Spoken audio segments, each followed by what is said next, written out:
Transformasi digital saat ini tengah gencar dilakukan di berbagai belahan dunia, tidak terkecuali di Indonesia. Upaya transformasi digital yang gencar dilakukan pun disebut mampu mendukung perwujudan ekonomi digital ini, kemudian memperoleh dukungan dari berbagai pihak, termasuk pemerintah.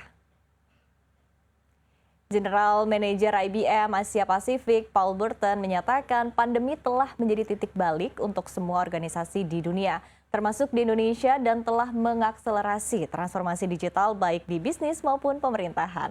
Teknologi tidak lagi dipandang sebagai biaya untuk melakukan bisnis, tetapi sumber keunggulan yang kompetitif dan mendasar.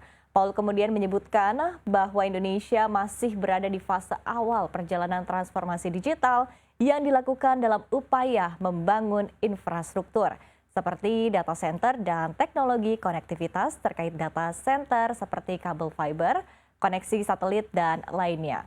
IBM yakin jika Indonesia berhasil mengatasi tantangan-tantangan tersebut, maka terdapat potensi besar untuk dapat menikmati manfaat dari transformasi digital dan meraup keuntungan besar dari pertumbuhan ekonomi digital.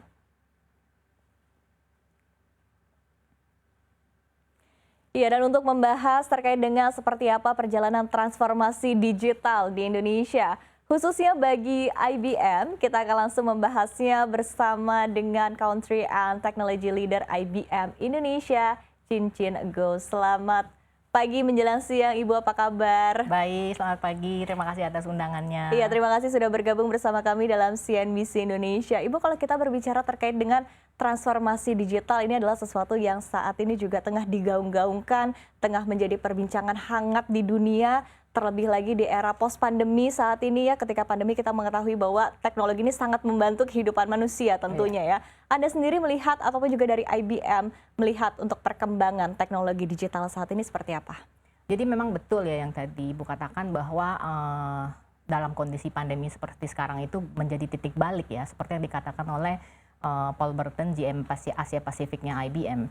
Dan kita melihat di sini bahwa kita tidak bisa lagi melihat itu sebagai suatu proses yang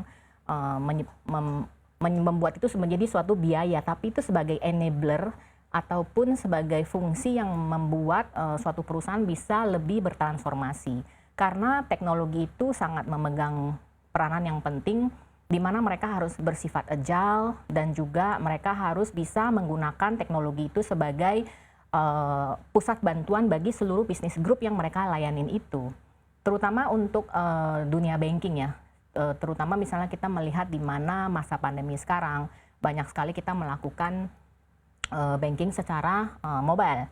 Dan itu adalah peran teknologi yang cukup besar, di mana solusi dan juga arsitektur yang dibangun oleh suatu perusahaan dalam suatu perbankan itu bisa membuat masyarakat tetap bisa melakukan transaksi perbankan walaupun mereka tidak harus masuk ke dalam cabang bank tersebut gitu. Itu semua merupakan hal yang cukup penting yang kita lihat bahwa di Indonesia sendiri, baik itu perbankan, baik itu pemerintahan, itu merupakan suatu faktor yang cukup signifikan sih perubahannya. Oke, berarti perubahannya juga kita lihat lebih dari fundamental tadi ya, bukan lagi tadi sebagai beban, tapi sebagai enabler tentunya, sebagai salah satu tools untuk bisa bekerja secara maksimal, untuk bisa meningkatkan produktivitas dan juga menarik tentunya pendapatan sebesar-besarnya ya bagi berbagai pihak tentu ya. Nah, tapi menarik kalau kita lihat juga terkait dengan saat ini untuk bertahan di era post-pandemi juga, artinya teknologi menjadi salah satu kunci yang sangat penting tentunya bagi pihak-pihak tersebut. Nah, sebetulnya kalau kita lihat dari teknologi, kira-kira sebetulnya teknologi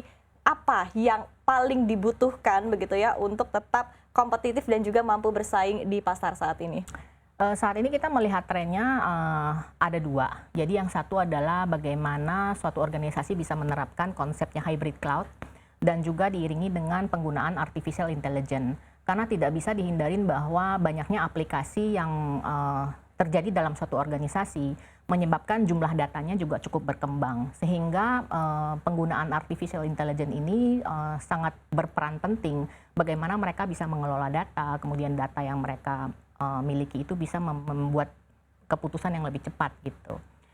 Kalau kita bicara mengenai terkait dengan hybrid cloud, itu memberikan kebebasan bagi suatu organisasi untuk bisa menerapkan apakah suatu infrastrukturnya mereka bisa dilakukan baik itu di on-premise maupun mereka bisa lakukan di cloud, sehingga memberikan flexibility dan menuju kepada di mana data tersebut berada gitu. Karena itu merupakan satu hal yang cukup membuat perusahaan itu lebih agile ya. Mereka bisa membuat satu hybrid cloud, baik itu base-nya di on-premise ataupun pada saat mereka harus masuk ke dalam hyperscaler cloud.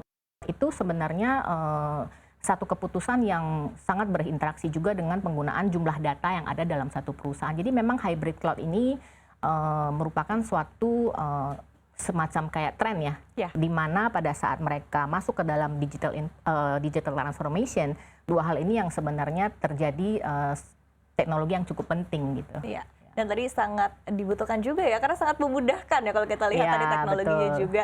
Nah, tapi berbicara juga mungkin terkait dengan selain tadi potensi ya, potensi juga kan semakin besar, apalagi juga di highlight juga ya dalam G20, Bapak Menko Perekonomian Republik Indonesia, Bapak Erlangga Hartarto juga menyebutkan bahwa potensi ekonomi digital Indonesia di tahun 2030 bahkan bisa lebih dari 4.000 triliun rupiah. Ya. Tapi seiring dengan adanya potensi pasti ada tantangan juga, Ibu. Seperti apa sih sebetulnya tantangan di era ekonomi digital saat ini? Nah, kalau misalnya kita lihat sekarang dengan adanya pandemi, sebenarnya membuat para perusahaan itu membuat keputusan untuk masuk ke dalam dunia cloud itu terlihat sangat tergesa-gesa. Jadi sebenarnya ada hal yang mereka harus perhatikan, di mana arsitektur yang mereka bangun itu memang agile dan juga cukup cepat menangkap proses yang juga sebagai bagaimana mereka menghadapi tantangan ini. Yang kita lihat adalah pada saat kita bicara mengenai teknologi. Teknologi is only satu hal yang menentukan bagaimana mereka masuk ke digital transformation. Tapi ada dua faktor lagi, yaitu people dan proses. Bagaimana mereka mempersiapkan orang-orang untuk supaya mereka bisa bekerja dengan lebih produktif, dan juga dari sisi proses. Apakah prosesnya sudah didesain sedemikian rupa sehingga pada saat mereka masuk ke digital transformasi, pada saat mereka masuk ke dunia hybrid cloud yang diiringi dengan artificial intelligence, proses itu sudah diiringi dengan hal yang seefisien mungkin belum. Nah, itu mungkin satu hal tantangan yang saat ini berjalan seiring dengan digital transformation tadi. Satu hal mereka mau pinginnya cepet-cepet ke cloud, tapi di satu hal lagi dua hal ini belum dipersiapkan gitu. Jembatannya masih belum terhubung. Betul. Ya. Jadi memang people itu adalah hal yang cukup signifikan ya, karena people harus diiringi dengan keahlian. Keahlian bagaimana mereka bisa mengoperasikan si hybrid cloud ini, bagaimana mereka bisa menganalisa data yang jumlahnya mungkin semakin banyak pada saat pandemi ini terjadi gitu. Ya. Nah, dari IBM sendiri seperti apa strategi-strategi yang disiapkan? Tadi kan sudah teridentifikasi begitu kan tantangan-tantangannya, kendala-kendalanya begitu dalam pengaplikasian teknologi lebih lanjut lagi. Tapi di satu sisi tentu ada strategi yang sudah disiapkan begitu untuk menghadapi kondisi-kondisi ini, seperti apa? Ya, kalau dari IBM saat ini kita memang menyediakan suatu solusi bagaimana satu organisasi bisa melakukan konsultasi dengan IBM. Di mana IBM juga bisa membantu menyiapkan arsitektur yang mungkin nantinya akan menjadi semacam blueprint ya buat si organisasi tersebut pada saat mereka sudah siap masuk ke dalam dunia hybrid cloud tadi. Tentunya ini satu hal yang IBM akan bantu juga adalah bagaimana kita memberikan solusi yang cocok dengan si organisasi tersebut seiring dengan perjalanan mereka. Tentunya satu organisasi punya tujuan, baik itu jangka pendek ataupun jangka panjang. Jadi di sini kita melihat kalau tujuannya jangka panjang si organisasi itu ingin membuat suatu cloud yang bisa digunakan di berbagai cabang atau mungkin bahkan antar provinsi ya, itu kita bisa menyediakan solusi semacam konsultasi buat mereka. Dan juga bagaimana IBM bisa membantu mereka untuk menyediakan hardware, software, dan juga services juga untuk para organisasi yang mau masuk ke dalam dunia hybrid cloud dan AI tersebut gitu. Karena itu satu unsur penggunaan teknologi itu, pemilihan teknologi itu cukup penting gitu. Bukan cuma dari sisi people process, tapi ada satu komponen teknologi yang tadi saya katakan, di mana mereka juga harus melihat apakah teknologi yang dipilih sesuai dengan jangka panjangnya mereka gitu.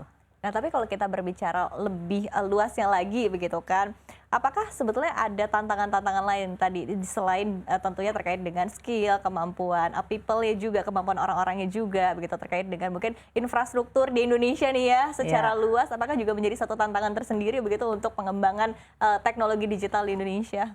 tantangan itu pasti ada ya, tapi sangat bagusnya adalah kita juga dibantu dari sisi pemerintahan, di mana pemerintahan itu juga menyediakan suatu semacam seperti Indonesia 4.0.